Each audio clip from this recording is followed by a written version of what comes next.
friends, welcome to our YouTube channel Varahi Harvilu. So already నేను ఇంతకు ముందు announce చేసినట్టు సో ఈ కమింగ్ వీడియోస్లో మనము revised EU GMP and Excel. So మనందరికీ తెలిసిందే ప్రతి ఒక్క కంట్రీకి ఒక గైడ్ లైన్ అనేది ఉంటుందని ఫార్మాలో. సో EU ఏరియాలో GMP కోసం ఒక గైడ్ లైన్ ఉంది, దాన్ని EU GMP and Excel అని అంటారు. అది 2023లో రివైజ్ అయింది. సో ఆ రివిజన్లో ఏమేమి ఇంపార్టెంట్ విషయాలు అనేవి ఇన్కార్పొరేట్ చేశారు, సో వాటి యొక్క ఇంపాక్ట్ ఫార్మా ఇండస్ట్రీ మీద ఎంత ఉంది అనేది మనము ఈ కమింగ్ వీడియోస్లో తెలుసుకుందాం. సో ఈ గైడ్ లైన్ నేను ఎందుకు చెప్పాను అని అంటే ఫ్రెండ్స్, నేను చూసిన చాలా గైడ్ లైన్స్లో ఈ రోజు వరకు చాలా డీటెయిల్డ్గా ఫార్మాస్యూటికల్ ఇండస్ట్రీ గురించి, లేకపోతే మన ప్రొడక్ట్స్ మ్యానుఫ్యాక్చరింగ్లో తీసుకోవాల్సిన మ్యాండేటరీ రిక్వైర్మెంట్స్ యొక్క ఆ నియమాలు ఏంటనేది కూడా చాలా నీట్గా, అంటే చాలా క్లియర్గా ఇన్కార్పొరేట్ చేశారు. సో నేను పాయింట్ పర్ పాయింట్ ఈ గైడ్ లైన్ మీద ఎన్ని వీడియోస్ వస్తాయో తెలియదు, ఇక్కడి నుంచి సో పాయింట్ బై పాయింట్ ప్రతి ఒక్క విషయాన్ని లేకపోతే ప్రతి ఒక్క ఇన్స్ట్రక్షన్ని నేను ఎక్స్ప్లెయిన్ చేస్తాను. సో ఇంకా బెటర్ వేలో అటు నేను చాలా మన వీడియోస్లో చూస్తున్నాను, కొంతమంది ఇంగ్లీష్లో కూడా కొంచెం ఇవ్వండి సార్ ప్రజెంటేషన్స్ అని అడుగుతున్నారు. సో అందుకోసం ఇక్కడి నుంచి ఈ వీడియోస్ అన్నీ నేను చాలా సింపుల్ లాంగ్వేజ్లో, ఇంగ్లీష్లో అలాగే తెలుగులో కూడా ప్రతి ఒక్క విషయాన్ని ఎక్స్ప్లెయిన్ చేస్తూ ఉంటాను. సో ఫస్ట్ అసలు మనం మన గైడ్ లైన్ స్టార్ట్ చేసే ముందు ఫస్ట్ బేసిక్ థింగ్స్, అంటే మనం గైడ్ లైన్లోకి వెళ్ళి లోపల విషయాలన్నీ చూసే ముందు అసలు గైడ్ లైన్ ఏమేమి టర్మ్స్ యూజ్ చేసిందో ఆ టర్మ్స్ యొక్క, అంటే లైక్ ఏమేమి షార్ట్ టర్మ్స్ యూజ్ చేసిందో వాటి యొక్క మీనింగ్ ఏంటి, డెఫినేషన్స్ ఏంటి అనేది తెలుసుకున్నాం. సో ఈ గైడ్ లైన్లో ఏమేమి డెఫినేషన్స్ ఎక్స్ప్లెయిన్ చేసిందో ముందు వాటి గురించి తెలుసుకుని దెన్ మనము నెక్స్ట్ ఆ తర్వాత గైడ్ లైన్ లో యొక్క ప్రతి ఒక్క స్టెప్, ప్రతి ఒక్క సైడ్ హెడ్డింగ్ ఈచ్ అండ్ డీటెయిల్గా తెలుసుకుందాం. అలాగే మీకు అందరికీ ఒక స్మాల్ రిక్వెస్ట్ ఏంటి అని అంటే, ఒకవేళ లార్జ్ వీడియోస్ అంటే గంటల వీడియోస్ చేసినా కూడా అది మన లైఫ్ స్టైల్లో ఇది చాలా కష్టం కాబట్టి నేను ఒక షార్ట్ టైం 10 minutes పెట్టుకుంటున్నాను. సో 10 minutes టైం డ్యూరేషన్తో వీడియోస్ చేస్తుంటాను. సో ఎన్ని వీడియోస్ అయితే అన్ని వీడియోస్ కంటిన్యూషన్గా మనం ఫాలో అవుతున్నాం ఫ్రెండ్. సో మీకు నేను చెప్పేది ఒకటి, మీకు EU GMP లేకపోతే ఫార్మాస్యూటికల్ ఇండస్ట్రీలో GMP what is guidance requirements అనే వాటి మీద బేసిక్ అవగాహన రావాలంటే మాత్రం ఈ మన సెషన్స్ లేకపోతే ఈ వీడియోస్ అనేటివి ఫాలో అవుతూ ఉన్నాను. Thank you friends. సో మనము మన టాపిక్ అనేది స్టార్ట్ చేద్దాం. నేను ఇంకా మీకు బెటర్గా ప్రతి ఒక్కటి అవ్వడానికి, అంటే కొన్నిసార్లు నా ప్రొనౌన్సియేషన్ అనేది మీరు క్యాచ్ చేయలేకపోయినా సో వర్డ్స్ని బట్టి అర్థం చేసుకునేటట్టు నేనే ఇక్కడి నుంచి మన ట్రైనింగ్స్ ఎలా స్టార్ట్ చేయబోతున్నానంటే, మీ బ్యాక్గ్రౌండ్లో ఆ స్క్రీన్ నేనేం చదువుతున్నానో ఆ స్క్రీన్ చూపిస్తూ ఉంటాను ఫ్రెండ్స్. సో మీరు ఇంకా బెటర్గా మన వీడియోస్ని అర్థం చేసుకోవచ్చు. సో నేను ఇప్పుడు చూపిస్తున్నాను కదా, ఇది కవర్ పేజ్. సో ఇది లైక్ EU GMP గైడెన్స్ యొక్క కవర్ పేజ్ చూడండి. ఇక్కడ 20 బ్రజెల్స్ 22/8/2022 అంటే ఈ గైడెన్స్ అనేది అప్పుడు పబ్లిష్ అయింది. అప్పటి నుంచి అన్ని ఏవైతే మేజర్ ఇండస్ట్రీస్ ఉన్నాయో అవి ఇంప్లిమెంట్ చేసుకోవడానికి 1 year టైం ఇచ్చాడు. కాబట్టి 2023 నుంచి మ్యాండేటరీగా EU రెగ్యులేషన్స్ ఎవరైతే ఫాలో అవుతారో వాళ్ళు ఇది ఇంప్లిమెంట్ చేసుకోవాలని వాళ్ళు పెట్టారు మనకి. సో చూడండి ఇక్కడ ఈ గైడ్ లైన్స్ యొక్క title, the rules governing medicinal products in the European union, volume 4, EU guide lines for good manufacturing practice for medicinal products for human and veterinary usage.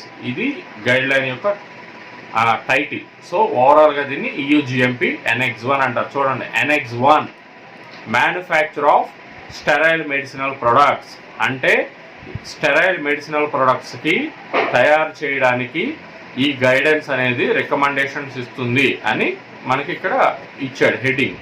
Dead line for coming in to operation 25 August 2023 1 year from the date of publication of Eudralex Volume 4. ఒక్క పాయింట్కి మాత్రం వాళ్ళు ఒక exception అనేది ఇచ్చారు. 25 August 24, 2 years from the date of publication in Eudralex Volume 4 for point number 8.123. నేను మన గైడ్లైన్లోకి వెళ్ళినప్పుడు ఆ పాయింట్ ఏంటనేది నేను మీకు ఎక్స్ప్లెయిన్ చేస్తూ ఉంటాను ఫ్రెండ్స్. సో మనము మన గ్లాసరీ సెక్షన్కి వెళ్ళిపోదాం, ఏమేమి డెఫినేషన్స్ ఇచ్చారో చూద్దాం.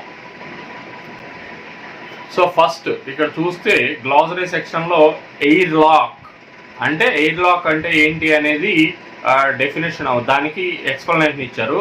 an enclosed space with interlocked doors constructed to maintain air pressure control between adjoining rooms, generally with different air cleanliness standards.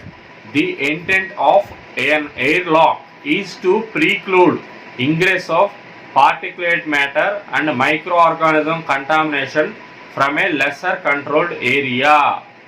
So air lock అంటే ఏంటనేది చెబుతున్నాడు. ఎయిర్ లాక్ అనేది ఒక ఎంక్లోజ్డ్ స్పేస్, దాంట్లో కూడా ప్రెషరు అలాగే with respect to cleanliness standards అన్నీ maintain అవుతాయి. సో రెండు డిఫరెంట్ గ్రేడ్స్ మధ్య కానీ పాస్ బాక్స్ ఇలాంటివి కానీ కుదరకపోతే మెటీరియల్ అనేది ట్రాన్స్ఫర్ చేయడం కోసం వాటి మధ్యలో బేసికల్లీ ఎయిర్ లాక్ అనేది ఉంటుంది. సో ఎందుకు మెయిన్ కన్సర్న్ అంటే పార్టికల్స్ లేకపోతే మైక్రో ఆర్గానిజం కంటామినేషన్ అనేది అవాయిడ్ చేయడానికి అని చెప్తాను. So the EU Annex 1 is like explained, the airlock is an enclosed space which is constructed between the adjoining rooms of two different classifications, ideally in two different classifications, with the main intent to control the ingress of microbial or particle contamination from the low cleanliness standard rooms into the high cleanliness standards. And also most of the cases when there are certain operational complexities or infrastructure related complexities in place, in those cases airlocks also used as material transfer units in place of dynamic pass boxes. So this is the basic expectation of airlock. And next one, action limit, an established relevant measure, microbial or airborne particle limits that when exceeded should trigger appropriate investigation and corrective action based on the investigation. So action limit అనే దాని గురించి explanation ఇచ్చారు. అంటే ఏమని చెబుతున్నారంటే action limit అనేది ఒక established limit. ఎందుకు అనంటే మనకి ఒక defined control limit.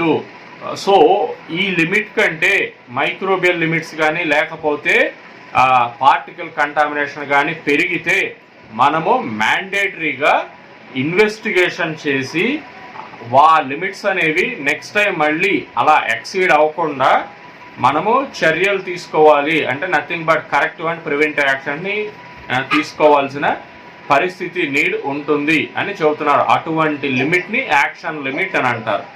And so here they have explained what is an action limit. Action limit is an established limit.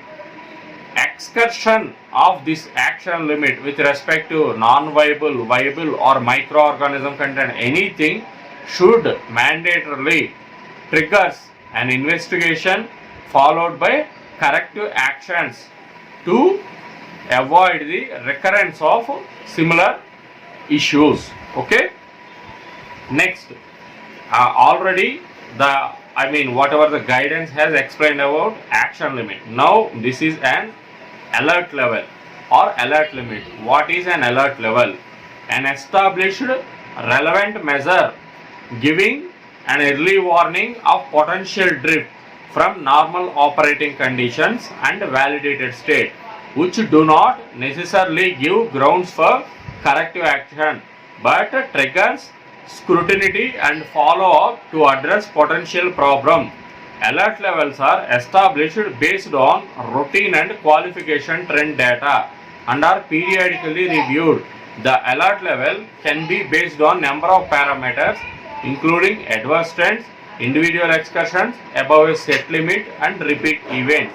So here he has clearly explained the difference between a action limit and alert limit. So alert limit is a limit which will be or which is between the two, I mean the lower edge or the higher edge of action limits. That means the alert limit which will give a early warning that your process is deviating from some standard process, or it is initiated certain kind of standard if, and it may give tomorrow it may convert as action limit. So it will give an early warning to the quality system that further there is certain kind of actions or review mechanisms are needed to check what might go wrong, or to set the parameters to the original state. So this alert limits usually they are established based on the historical data or qualification database or validation database, like that. Also he has indicated the alert level always does not require corrective action. Again, this is the quality units decision matter. So ఇక్కడ alert level and ఇంతకుముందు action limit అంటే ఏంటనేది explain చేశారు. ఇప్పుడు alert limit అంటే ఏంటనేది explain చేస్తున్నాడు. Alert limit అనేది లిమిట్ ఏంటి అని అంటే సేమ్ యాక్షన్ లెవెల్ లాగానే అలర్ట్ లెవెల్ అనేది కూడా రెండు యాక్షన్ లెవెల్స్కి, అంటే బై సపోజ్ యాక్షన్ లెవెల్ అంటే నాకు ఒక స్పెసిఫికేషన్ లిమిట్ ఉందండి, లైక్ 5 to 7, దాని మధ్యలో నేను నా ప్రాసెస్ అనేది ఎప్పుడు కంట్రోల్లో ఉండుకోవడం కోసం 6 to బై సపోజ్ నా లిమిట్ 5 to 8 అనుకోండి, నేను 6 to 7 అలర్ట్ లెవెల్స్ అని పెట్టుకుంటాను. అంటే ఏంటంటే నా ప్రాసెస్ని నేను ఎప్పుడు కంట్రోల్డ్గా మానిటర్ చేసుకుంటూ ఉంటాను 6 to 7 మధ్యలో ఉండేటట్టు. సో ఈ అలర్ట్ లిమిట్ అనేది ఏం చేస్తుంది అని అంటే, అరే బాబు నీ ప్రాసెస్ కొంచెం బయటికి వెళ్తుంది, ఎప్పుడైనా అలర్ట్స్ లిమిట్ని కానీ క్రాస్ అవుతుందంటే అది మనకి ముందే ఒక వార్నింగ్ ఇస్తుంది, నీ ప్రాసెస్లో ఏదో చేంజ్ జరుగుతోంది. సో ఒకసారి నీ అంతటి నువ్వు నీ ప్రాసెస్ని సెల్ఫ్ రివ్యూ చేసుకో. సో తర్వాత యాక్షన్ లెవెల్స్ ఇది కానీ ఇట్లా కంటిన్యూ యాక్షన్ లెవెల్స్ దాటే స్కోప్ ఉంది అని మనకు ఒక ముందే అలర్ట్ లెవెల్ అనేది ముందే ఒక వార్నింగ్ ఇస్తుంది. దాని బేసిస్ మీద మనము ఒకసారి ప్రాసెస్ని రివ్యూ చేసుకుని ఏమన్నా మనకి నిజంగానే కొన్ని కరెక్షన్స్ కావాలంటే చేసుకుని మళ్ళీ మనం సెట్ స్టాండర్డ్లో పెట్టుకోవడానికి ఒక ఆపర్చునిటీ ఇస్తుంది. సో యూజువల్లీ ఈ అలర్ట్ లెవెల్స్ అనేవి ఇందాక నేను చెప్పిన యాక్షన్ లెవెల్స్ అనేవి ఏంటంటే most of the cases guide lines basis మీద కానీ, లేకపోతే ఫార్మకోపియస్ బేసిస్ మీద కానీ, లేకపోతే నా ప్రాసెస్ నీడ్స్ మీద రిక్వైర్మెంట్ బేసిస్ మీద కానీ నేను ఫిక్స్ చేసేసుకుంటాను. అలర్ట్ లెవెల్స్ అనేవి ఏంటంటే క్వాలిఫికేషన్లో కానీ, లేకపోతే కంటిన్యూస్ మానిటరింగ్లో కానీ, లేకపోతే నా హిస్టారికల్ డేటా బేసిస్ మీద వచ్చిన కొన్ని నెంబర్ ఆఫ్ బ్యాచెస్ని పరిగణలోకి తీసుకుని సో ట్రెండ్ అనేది ఎలా ఉంటుంది అనేది మనం చూసుకుని ఆ ట్రెండ్ని బట్టి అలర్ట్ లెవెల్ అనేది మనం సెట్ చేసుకుంటాం. సో ఇది ఫ్రెండ్స్, మనం మళ్ళీ మన నెక్స్ట్ వీడియోలో ఇంకా ఏమేమి డెఫినేషన్స్ అనేవి మెన్షన్ చేశారనేది చూసుకుందాం. Thank you friend, thank you for watching this video.